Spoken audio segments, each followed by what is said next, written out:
नमस्कार दोस्तों। आजकल चीन में सांसों की बीमारियां लगातार फैलती जा रही हैं। इसके मामले लगातार बढ़ते जा रहे हैं। इनमें से ही एक है ह्यूमन मेटानिमो वायरस, जिसको हम HMPV यानी कि ह्यूमन मेटानिमो वायरस के नाम से जानते हैं। आज हम इसी के बारे में आपसे बात करेंगे। चाइना एक ऐसा देश है जहां दुनिया की सबसे अधिक आबादी में से एक रहती है।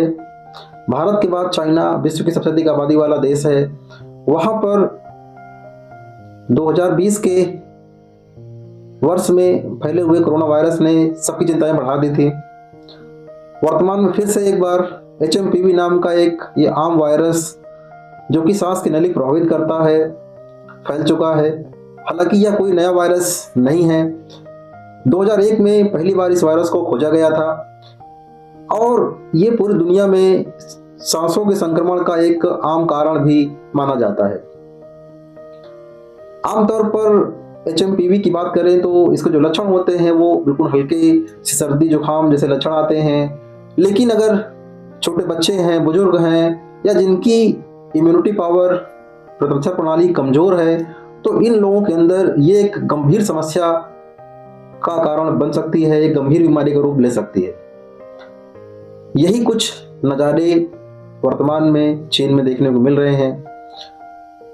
क्योंकि चीन में ये समस्या बढ़ रही है तो जाहिर सी बात है भारत भी इसका पड़ोसी देश है, तो यहाँ पर भी चिंताएं बढ़ना बिल्कुल स्वाभाविक है।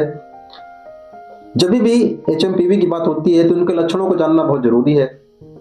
HMPV के संक्रमण होने से यानी कि इस वायरल के इन्फेक्शन होने से बुखार आता है, खांसी शुरू हो जाती है, नाक बहना शुरू करती है, गले में खराश और सांस लेने में तकलीफ।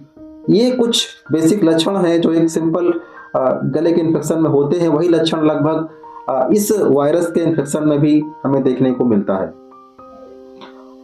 अधिकतर मामलों में इस वायरस के जो लक्षण होते हैं वो हल्के होते हैं और आमतौर पर लोग अपने आप ही बड़े आसानी से ठीक भी हो जाते हैं। लेकिन हमें फिर भी सावधानी बरतनी जरूरी है, क्योंकि हमारे घरों में बुजुर्ग हैं, बच्चे हैं या साथ कोई बीमार इंसान है तो उसके अंदर इस बीमारी के होने की संभावना काफ़ी ज़्यादा हो जाती है। और ऐसे लोगों में जो बीमारियां होती हैं तो फिर वो गंभीर समस्या का कारण भी बन सकती है। HMPV से बचाव के लिए कुछ छोटी छोटी सावधानियां हैं जिनको हम बरत सकते हैं, जिससे कि ये इसका फैलाव ना हो। पहला जो सिंपल लक्षण है वो है हम कर सकते हैं बार बार हाथ धोना। हाथ को आप साबुन से या कोई भी अच्छे से जो भी हाथ को साफ करने के लिए इस्तेमाल आप करना चाहें उनका इस्तेमाल आप कर सकते हैं। नियमित रूप से पानी से आप धोते रहें। दूसरा काम कर सकते हैं, जब भी आप खांसते हैं, छींकते हैं तो छींकते वक्त टिश्यू पेपर का इस्तेमाल जरूर कर लें, या आपके पास रुमाल है तो उसके माध्यम से आप अपने नाक को ढक लें, जिससे कि जो वायरस है वो दूसरे स्वस्थ लोगों तक न फैले। दूसरी चीज, अगर आप बीमार हैं तो आप कोशिश करें कि आप घर पर ही रहें, जिससे दूसरों स्वस्थ व्यक्तियों से आपकी दूरी बढ़ेगी और आप उनको वापस ट्रांसमिट नहीं करेंगे। इलाज की बात करते हैं तो वायरल बीमारी है तो जाहिर सी बात है कोई इसका विशेष इलाज है नहीं। हाँ, डॉक्टर्स आपके लक्षणों को देखकर उन लक्षणों को कम करने के लिए दवाओं का रिकमेंडेशन करते हैं, जिससे कि आपको जो तकलीफ है वो कम हो जाए, गंभीरता ना आए। फिर भी आपको अगर कोई से लक्षण दिखाई दे रहे हैं तो एक बार डॉक्टरी सलाह लेना बहुत जरूरी है। वर्तमान परिस्थितियों की बात करें तो चीन के जितने भी डॉक्टर्स हैं, स्वास्थ्य अधिकारी हैं, वो लगातार स्प्रेडिंग के ऊपर नज़र बनाए हुए हैं और उनकी नज़रों के द्वारा जो भी न्यूज में आता है उसके माध्यम से हम सभी लोग भी नज़र बना के रखे हुए हैं कि हमारे यहाँ इस तरह की बीमारियां ना फैलें। सतर्क रहना जरूरी होता है, जिससे कि आपकी सुरक्षा बनी रहे।